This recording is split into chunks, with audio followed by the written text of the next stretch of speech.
Your car guy. Today's project is on this I'm sorry, I was going to say 1993.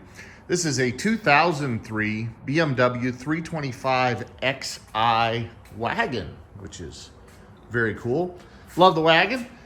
Picked this up as an extra little car for my kids, but it's got a few things that it needs. It needs a little love. You can see it's had a little damage on the front. The hood's a different color. We may address that later. But the big thing is that there's some play in the steering, and I've already investigated it. I know that it is a tie rod end on the passenger side here, the inner tie rod end. There's an inner and an outer tie rod end. We're gonna replace both tie rod ends, both the inner and the outer, and we're gonna do both sides. I'm gonna get it up in the air, get it securely on jack stands, get the wheel off, and show you exactly what I found, and show you just how easy it is to fix this. Okay, before I take this tire off, I'm going to show you, if you see that movement with it jacked up like that. Now this is going front to back, kind of pulling and pushing side to side. I've got movement. That's going to be a tie rod end. I don't have any up and down movement, like I've got a loose ball joint or something like that. But I have this in and out movement. So I'll get this wheel off, and then I'll show you the tie rod end. All right, so coming in underneath here, this part right here is our tie rod, and it connects to the steering rack. And the first thing you see is this broken boot. That boot helps keep dirt from getting into the tie rod end. And the inner tie rod end attaches right there, and that's where our play is. It'd be hard to see, but it's definitely where our play is. And then our outer tie rod end right here. So what we got to do is we're going to take this nut off so we can release the outer tie rod end. Then we're going to take, and you can see that nut, because the boot's broken, I don't have to get the boot out of the way. It's going to be pretty easy to get to. And we'll unscrew that nut from the steering rack, and that'll remove the entire tie rod assembly. Now, this part up to here is your outer tie rod end, and this is where you make your toe adjustment for alignment. We're going to leave all that together for right now because I've got a new inner and outer tie rod end, and I'm going to put them together to match this exact length, and I say exact, as close as I can get, so that I'm pretty well where I should be before having an alignment done. I'll get an alignment done after I'm finished, but I want it to be drivable and not chew the tires up on the way to go get it aligned. So we'll start out right here, getting this nut out of our way. So that nut is an 18 millimeter, so we'll take that off. So I've turned the wheel all the way to the right in order to make this a little easier to see and a little easier to work on. Now, this is a technique that I've been using my entire life and career as a technician, and I've had some people in the comments that are like, oh, this is a horrible technique, you're not supposed to do that, I'd fire anybody that did that. Well, that's their opinion. They say you've got to have a tie rod end press or a ball joint remover type thing to press this out. That's not the case. See this little nub right here? That nub is designed for striking with a hammer. And when you hit that with a hammer, what it does is it breaks loose this. The tie rod end is conical shaped, coming up to a point at the bolt there. And what'll happen is the impact's gonna just push this in a little bit and pop that out. And it may take a few hits, it may take 3 or 4.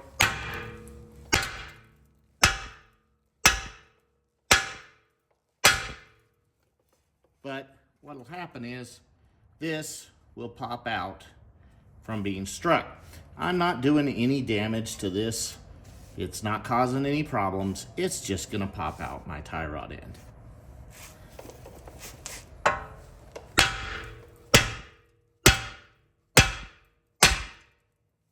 That ends out. Now, we're gonna get in here. I'm gonna show you my other part right here. I'm gonna now be able to take off with a wrench or a crescent wrench, standard wrench. If you don't have one that big, we'll be able to get on that and take that loose and take this whole assembly off. Now, if this boot wasn't torn, I'd need to remove it.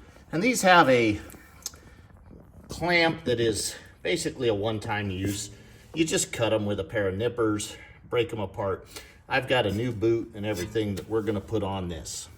Coming up on here with my crescent wrench, and I'm just gonna turn that loose. And yes, I had already broken it loose, so it looked like it came off really easy, but it really wasn't difficult. And then I can unscrew this tie rod assembly completely. And again, the cause of the failure for this was because this boot broke. Dirt was able to get into this joint and ruin that joint, wear out the metal, and it became loose. All right, so here's our old tie rod assembly with that worn out joint right there. Here is our new tie rod assembly. Now it is important to note there is a right and a left, and it has to do with the curvature on this that allows room for clearance for the tire and suspension if necessary, but really tire. So we make sure we're putting the one on that's correct for that side. We'll put the other one aside. In this box, I have my boot kit with all the components to put my new boots in, including new clamps, boots, and the little rubber end that's what it clamps to right here. First thing I need to do though is get the rest of the old boot off right up in here. And that's a little more work just because of where it's at. There's not a lot of access, but we're gonna get it pulled out of there. All right, so you can see my boots back in there, and try to get you a view. There's a piece of the clamp back there that holds it on. So I've got to reach in there with some side cutters or something, and we're gonna just kind of cut that clamp and work it till it comes loose. Then we can slide that boot off. Okay, I've lined up my length as close as I can between the two. Again, it's still gonna need an alignment, and I'll do some eyeball adjustment once it's on there, but this gives me a good starting point when I put this back together. All right, so now I'm gonna screw this in, and you'll see I've got my boot behind it, and that's not a big deal because it's gonna slide into the boot as we go in. But we'll get that screwed in and then tightened up. So you'll notice that I haven't put the clamp over here yet, and that's because the clamps that came with my kit are not the right size. But I'm gonna improvise, and what I'll use is a good strong zip tie to go around this and hold that on when I do it. But at this point, now I've got my tie rod in, and I've already taken the little protective cover off of this that came with it. You'll see it was this boot. But now we're going to put this up into the spindle here, and when we put it up through the spindle, we'll then be able to tighten it. Now, one thing that you may run into is as you go to tighten the nut, because the nut's a lock style nut, it's gonna want to twist this whole joint down in here. Now, if I wanted more room and to put an impact on it, I could take off the brakes and get this heat shield out of the way, but I don't have to do that. What I can do is I can use an Allen wrench, and I'll show you in the end of this to hold this from turning while I tighten with a wrench to get this. Once it's up in there and starts to tighten up, it's gonna just tighten up because this is conical and it's going to get tighter as it pulls in. It's gonna lock itself into this. All right, so I've installed and tightened up my nut here. It tightened up nicely. Now, like I said, what I'm gonna do is I'm gonna actually pull this out, and when I attach it to this, I'm gonna use a zip tie really tight to hold that in place. And try to work this up on. There we go. Now, I can take my zip tie, and I'm gonna run it right on there. And I'm gonna get it really good and tight.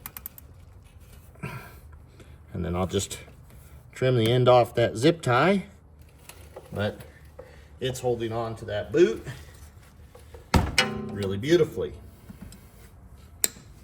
Now, our adjustment, once we get done, is made right here.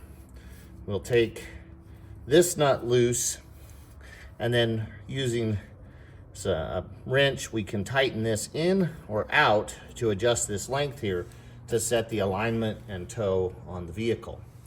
At this point, we're good to go ahead and reinstall our tire, and we can do the other side. The other side's exactly the same, so I'm not going to show you how to do that. I'm just going to reinstall the tire and get it done, and then do a basic alignment setting by eyeball, just so that it's good until I get it up to the alignment shop.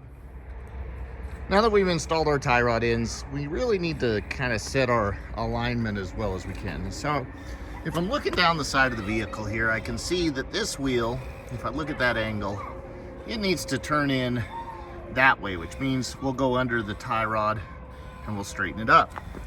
Now, if I'm looking at this wheel and I have my steering wheel straight, you'll see I can see both sides of the wheel, but not down the side of the car. So it also needs to go this way. So I'll make my adjustments and we'll recheck it. Okay, looking underneath at our tie rod ends, what I need to do to adjust it is loosen this nut and then turn this in relation to that. If I need a wheel to point further to the outside, I'll simply screw this out. If I need it to point further to the inside, I'll screw it in. So screw it out or screw it in based on which direction I need my wheel to move.